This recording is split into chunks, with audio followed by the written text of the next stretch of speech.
Gott kvöld, góðir áhorfendur á N4.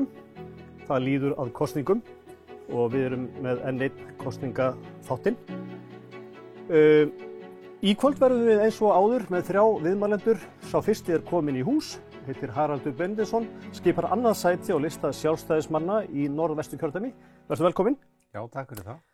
Haraldur, þú hefur verið fyrsti þingmaður Norðvesturkjördæmis síðan, ef ég maður rétt, 2013. 2016. Og núna skipar þú annað sætið og á lista flokksins í kjördæminu. Þú tapaðir fyrsta sætinu í prófkjöri og varst svona efins að þú myndir taka annað sætið. En svo ákastu að gera það. Af hverju ákastu að halda áfram? Þegar maður fer í gegnum svona prófkjör og búin að vera í þessari baráttu þennan tíma og er með ákveðna sýn, ég hafði metnað fyrir að leiða listan, ég hafði metnað til þess að vera fyrsti þingmaður kjördæmisins áfram. Já, ég tapaði og það er svo sem engin góðgáfa að tapa fyrir varaformann í flokksins, okkar framtíða leiðtoga. Ég þurfti að hugsa mig um. Ég gat síðan á endanum ekki annað. Ég fékk góðan stuðning, raunverulega betri og meiri stuðning ég kannski hafði gert mér í hugarlund og mér fannst ég hafa ákveðna skuldbindingar gagnvart því fólki að Þannig það voru margir sem að ýttu á þig að... Já, ég satt uppi með fleiri hundruð skilaboð og símtöl þegar ég var að í mínu fílukasti að segjast alla hætta en þetta er líka skuldbinding. Þú hefur líka metnað fyrir verkefninu sem þú ert búin að vinna að. Þú hefur metnað fyrir því að ýta áfram stefnunu sem þú trúir á. Ég vil taka þann slag, allavega einu sinni enn ef ég fæ brautagengi til þess og ég fékk góða kosningu í annað sætið og þess vegna ákvaði ég að taka slaginn.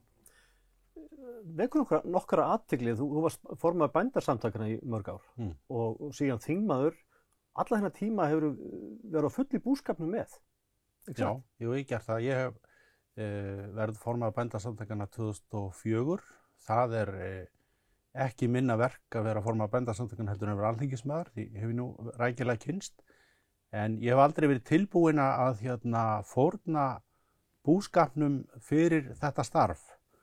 Og við höfum okkur auðvunast að láta búið bara ganga og þessum tíma hefur það nú bara stækkað og elst. Þannig að við eigum mjög gott bú á Vestureyri undir Akrafelli og Lilja Guðrún kona mín sem að náttúrulega heldur utan það en lætur mig svo alveg finna fyrir því ég er heima og þá vinn ég. Ég hef allan þennan tíma náð að vera bóndinn. Það er að segja, ég get gengið út í fjós og geri það og sinni mjöltum og ég sinni heiskap og skítakeyrslu og flagvinnunu og girðingavinnunu og öllu sem þarf að gera. Og þér finnst þú bara að fá afslappir af við að gera það? Ég slappa náttúrulega ekki af við að gera það, en sko... Þá meina ég frá þessum svona andlegu störfum, það er erfiðum störfum oft. Það er mikil hvíld að fara í búskapinn og ég segi oft, maður hugsa hvergi skýrar enn í mjöltabásnum.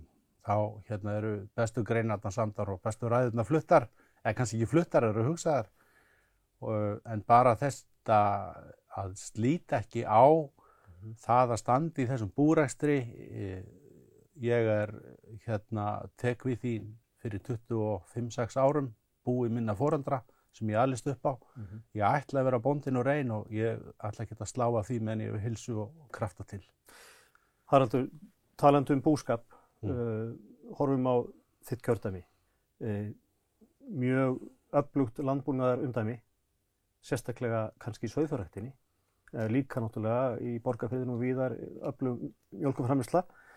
Sauðfjárbændur eiga gríðarlegum erfiðleikum og þú þekkir það sem formaður bændasamtakana og síðan þingmaður.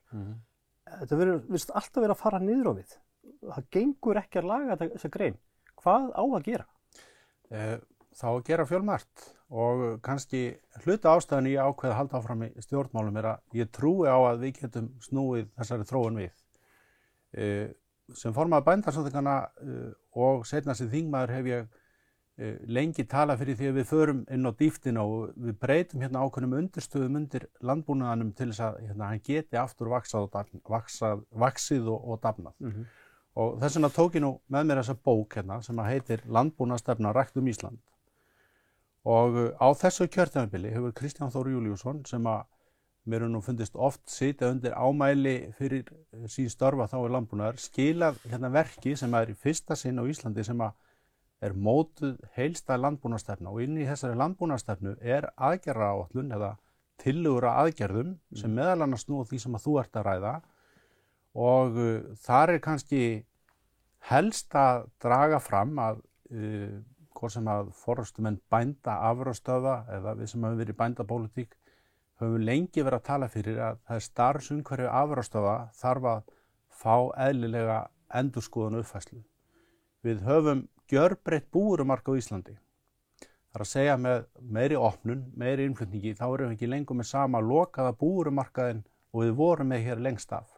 Við erum komin í allt aðra samkeppni og þá þurfa þessi mikilvægu fyrirtæki sem afurðastöðvarnar eru, hvort sem það er í mjólk eða kjöti, að búa við sömu starfsskilyrði, sama lagaramma og þau fyrirtæki sem eru margfalt stærri og þau eru að keppa við. Og inn í þessari stefnumörkun er meðal annars fyrir að tala uppfærslu og því lagaumhverfi. Og þar er kjarninn í því hvernig við getum heimilað þessum afurðastöðum að sækja fram til hagræðingar með ákveðna verkaskiptingu þar sem að það truflar ekki samkeppnina. Ég leiddi í upphafi þessara vinnu Kristján Þórs starfshóp með öðrum ágætum einstaklings með fyrrverandi alþingismaður og búsettur á Akureyri, hann er í Brynhildi og eina tillögum okkar var að það yrði farið í lagarýningu, rýningu á löggjöf sem að þessi fyrirtæki störfuðu við og það var gert, það er birt þá í þessari bók að Alþingi ber að taka þennan lagaramma til endurskoðunar. Þannig að þú ert bjartsýn á að þetta fari að stíga upp á við? Ég er bjartsýn á að með markaðsvinnu þá breytum við undirstöðunum undir afurðastöðunum og það er síðan fyrsta verkið þegar við getum aftur fyrir að skila herra afurðaverði til sauðfjárbænda því að afurðaverð til sauðfjárbænda í dag er líklega eitt af allra lægsta í Evrópu en þú eða við sem neytendur erum kannski ekki endilega upplifa það út í búðinni. Nei. Þar er kjötið í harðri samkeppni. Síðan koma inn í þetta þættir eins og bara meiri vöruþróun, gera þessa afurð samkeppnishæfari öðrum maturum sem eru hérna á markaði, þannig að þetta sé maturinn sem þú grípur með þér í búðinni. Það hafa kannski afurðastöðvarnar ekki haft bara burði eða bolmagn til þess að fylgja eftir nægjanlega bara vegna sinna stöðu og þá horfum við líka til þess að og inn í þessari stefnu, inn í þessari bók erum við að horfa til annarra þátta sem að líka styrkja og efla landbúnaðinn.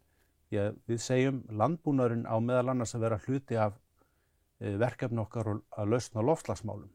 Það er engin ein atvinnugrein á Íslandi sem er í meiri kjörstöðu en íslenski bændur að takast á við það verkefni. Samfélagið þarf að takast á þetta verkefni og það má kaupa það eins og í orðaðastundum af íslenskum bændum þjónustu hvernig við aukum bindingu, minkum losun og þar eru þá líka til viðbótar hvað sem við eflum sauðfjárrækt eða aðra búgreinar hérna í landinu, garðyrkjuna sem hefur verið í sókn og það eru líka sitt súrefni til þess að takast á við aukin tækifæri að horfa til þess að við notum til dæmis loftslagsmálin bæði til þess að auka hérna byggðafestu og efla landbúnaðinn.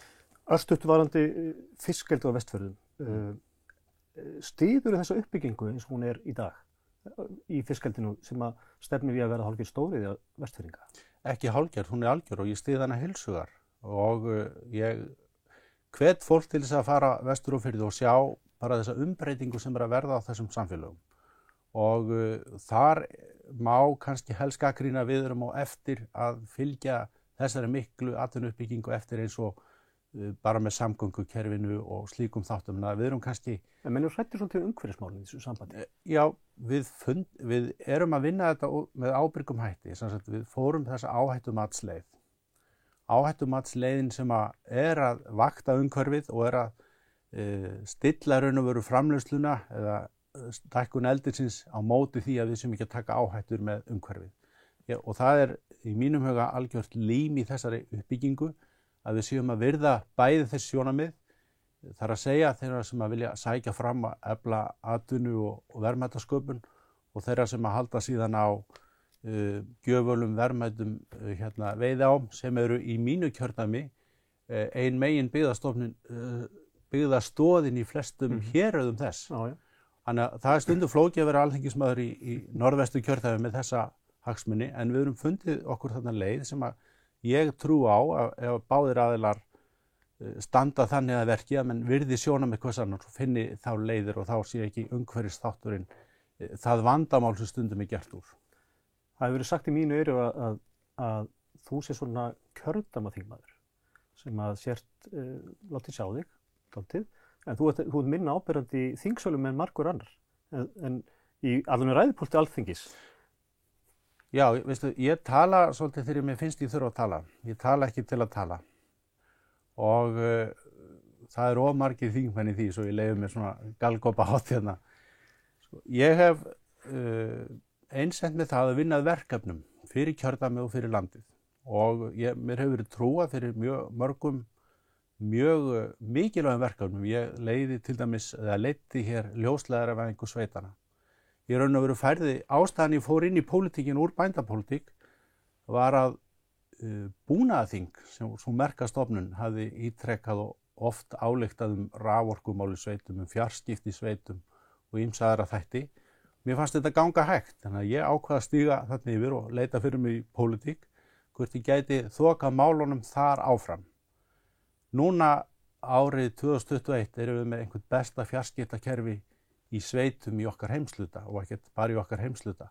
En það vantar að laga svolítið í minni þéttbýlisstöðum í kjördæminu. Já, þegar við erum komin með þennan áfanga að ljósleiðaravæðasveitirnar, þá sitja eftir 50 byggðarlög með 14.000 íbúa sem að markaðurinn ætlar ekki að grípa allavega ennþá. Það er flóknar að fara inn í þéttbýlisstaðina heldur inn í sveitina, það sem er algjör markaðsbrestur. Þarf þá ríkið að koma inn? Það er hlutalausninni. Við fórum ég leiddi starfshóp á vegum utanríkisráðherra og sem að skilaði af sér vinnu núna í vor eða seinnipart vetrar. Ríkið heldur á mjög mikilvægum innvið sem er NATO ljósleiðarahringur hér um landi sem eru svona stopptenging landsins. Þar er komin svo tímamörk á ráðstöfun þráða í þeim ljósleiðarastreng sem að utanríkisráðuneytið fer með yfirráð yfir. Við erum að gera tillögu að leggja það út á stopptengjumarkaðinn, bjóða það út með þeim hætti að við viljum að fjarskiptamarkaðurinn grípir þar tækifæri til þess að byggja upp sem mest í þessum litlu byggðarlögum. Þá þegar við sjáum vilja fjarskiptamarkaðarins til þess, þá getum við kannski fara að hugsa hvernig ríkið getur komið inn í og stutt það ef þarf á því að halda og það mun örugglega þurfa á því að halda á einhverjum stöðum en ekki algjörlega. Ég hef fulla trú á því. Þannig að við þurfum að ruska svolítið samkeppninni í uppbyggingu fjarskiptakerfisins og grípa það sem að eftir verður. Þannig að byggðarlögin 50 sem nefndi hérna áðan, þau þurfa að fá þessa endurbætur og það ætlum við að klára. Loka spurning, við erum fallin á tíma eins og oft áður. Verður Sjálfstæðisflokkurinn í næstu ríkisstjórn? Já, vonandi. Ég held að þetta samfélag þurfi á því að halda og ekki síst norðvestu kjördæmi eins og önnur landsbyggðarkjördæmi og landið allt þurfa á því að halda að Sjálfstæðisflokkurinn sé hluti af næstu ríkisstjórn. Bjarni Benediktsson formaðurinn hefur varað við vinstristjórn í síðustu könnun sem ég sá og var jafnvel í kortunum vinstristjórn. Já, það er að teiknast upp og ég held að fólk verði svolítið að gera sér bara grein fyrir því að við gætum verið að fá svona Reykjavíkurmódel í landstjórnina og ég bið bara fólk að taka þær vísbendingar mjög alvarlega þegar að gera upp því hvað það á að kjósa. Þannig þið eru hræddir við það? Við óttumst það verulega, já. Haraldur Benediktsson, takk fyrir kærlega að koma til okkar og við höldum áfram þessum kosningaþætti rétt og eftir.